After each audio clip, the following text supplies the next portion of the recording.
Donnie and Dolly. The team is supported by ableauctions.ca. Closing your business? We can help.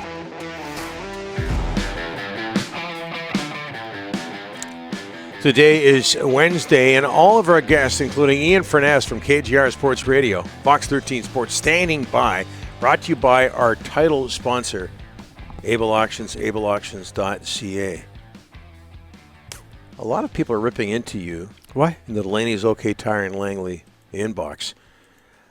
Because you're saying that you love the 8 o'clock starts, but you also love the 4 o'clock BC Lions starts. I don't like the 4 o'clock BC Lions starts. I'm against it. I'm a 7 o'clock, 8 o'clock guy. Maybe I got that wrong. Yeah, he's got it wrong. I want my sports at 7, 8 at night. I don't want it at 4, and I don't want it at 1 in the afternoon, Donnie. 8 o'clock at night. I'm sleeping. I'm on my couch. It's too late. Just lie down and watch. I thought you were going to Surrey Eagles games. Oh, weekends.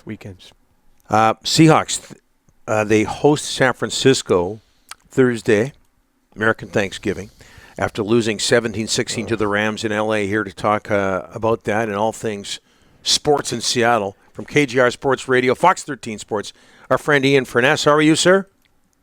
Gentlemen, good afternoon, good morning. How are we? How are we doing? Good. When do you like your sporting events to start? At night. I like them at night.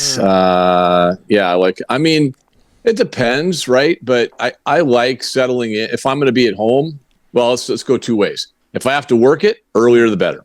Yeah. If I'm at home, then, you get a pop or two, get a cocktail going, and I like it at night. Get the couch or the easy chair, and at night. Love that.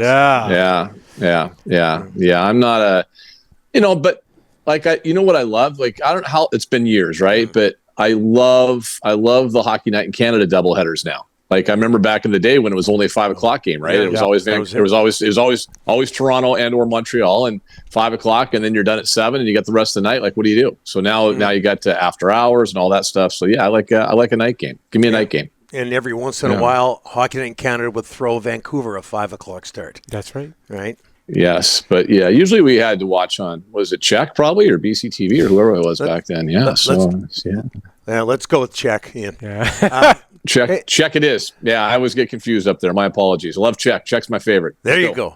Seahawks lose 17-16 to the Rams in Los Angeles. They took 12 penalties against the Rams, leading the NFL in penalties. What is going on there, Ian? It was kind of one of those games, and there were some complaints afterwards, and it's like, okay, well, so maybe 1 or 2 were bad calls. Like, if you have like 5 or 6 penalties, you can complain about, boy, that was really bad. You had 12. Like, at some point, it was just out of control, and it killed a bunch of drives offensively. It kept a couple drives going defensively for the Rams. And, there was one really egregious call. The one on Witherspoon in the end zone was a 7-point call. And it was just an absolutely atrocious call. But all the other ones you look at and you say, whether Wolin puts his hand to the guy's face off the line of scrimmage, that ends up in a scoring drive. They just played undisciplined football. They just didn't play well. They're just like, I think we talked about it last week, guys. We're still trying to figure out what this team does really good. Like, what's their, what's their identity? What is their identity? What's their signature? What do they do well? And we still haven't figured that out yet.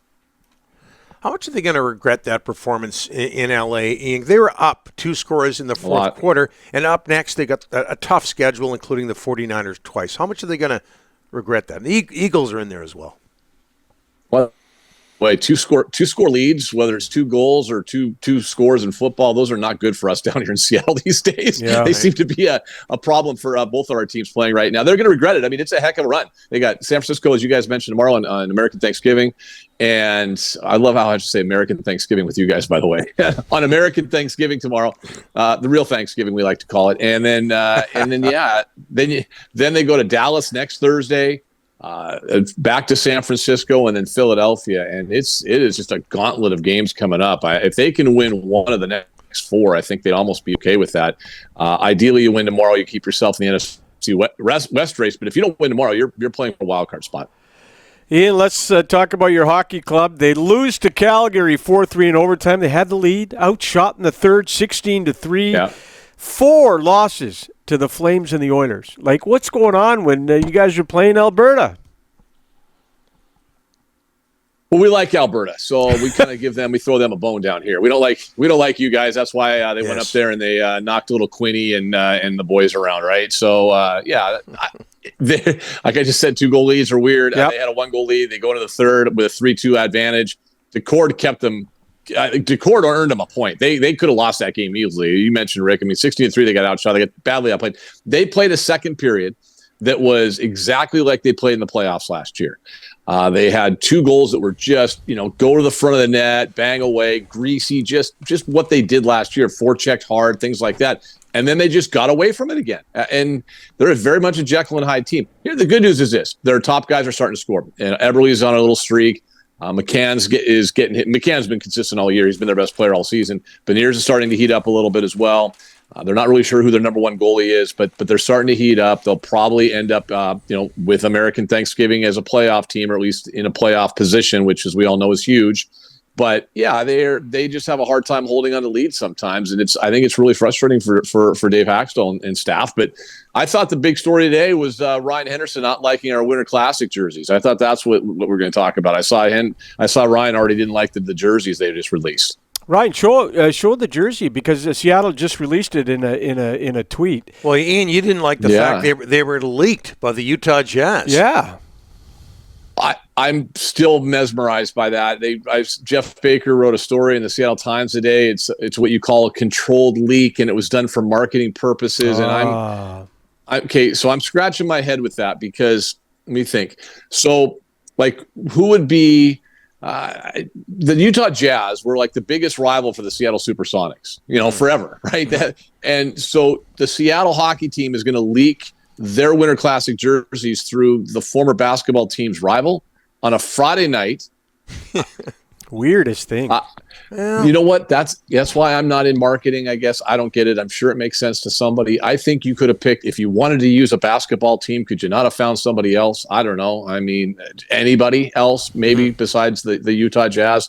Nevertheless, I like the jerseys. I think they did a nice job with them. And I'm not always a jersey guy, but I love the S. They finally they've been wanting to somehow get the Metropolitan stuff in there. Oh my gosh. Yep. They won the Stanley Cup in 1917. Do you guys know that? There's a banner in one of our local rinks. I used to see it all the time.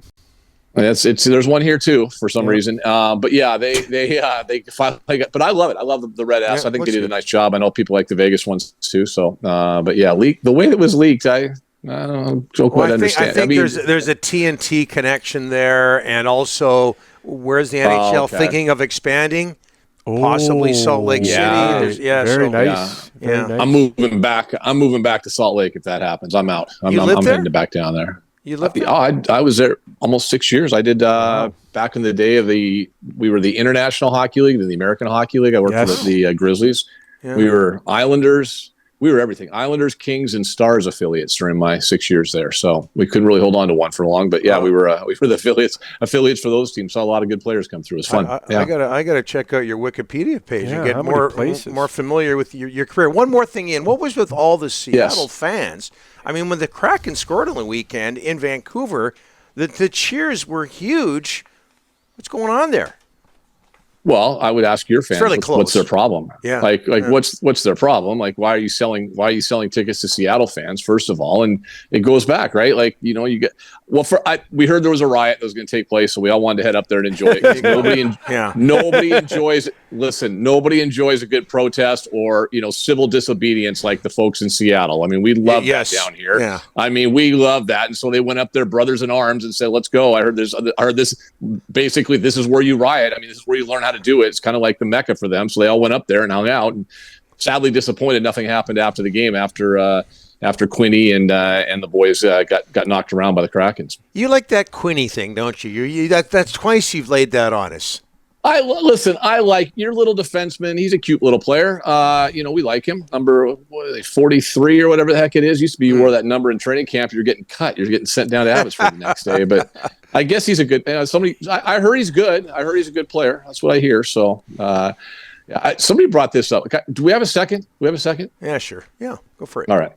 somebody brought this up to me the other day. They said, like, because the Kraken still haven't named a captain, right? Mm-hmm. And they said, well, I think they're just waiting for Matty, kind of like the Quinn Hughes thing. And I'm like, are you really comparing Matt Beniers to Quinn Hughes? Like, I'll make fun of Quinny all I want, but I'm not quite sure if Matt Beniers is in that same category just yet. Yeah. But and I think Quinn that was kind of a big deal when he got named captain. I'm not sure if Beniers is that guy. So, but yeah, anyway, we'll see. But yeah, I liked it. Little Quinny's a good player. I saw him that pretty nice goal the other night against Blackwood from the on that tough angle. So we'll see. Yeah, not bad. One more Quinny, and we're gonna send you back to Salt Lake. Thanks for this, Ian.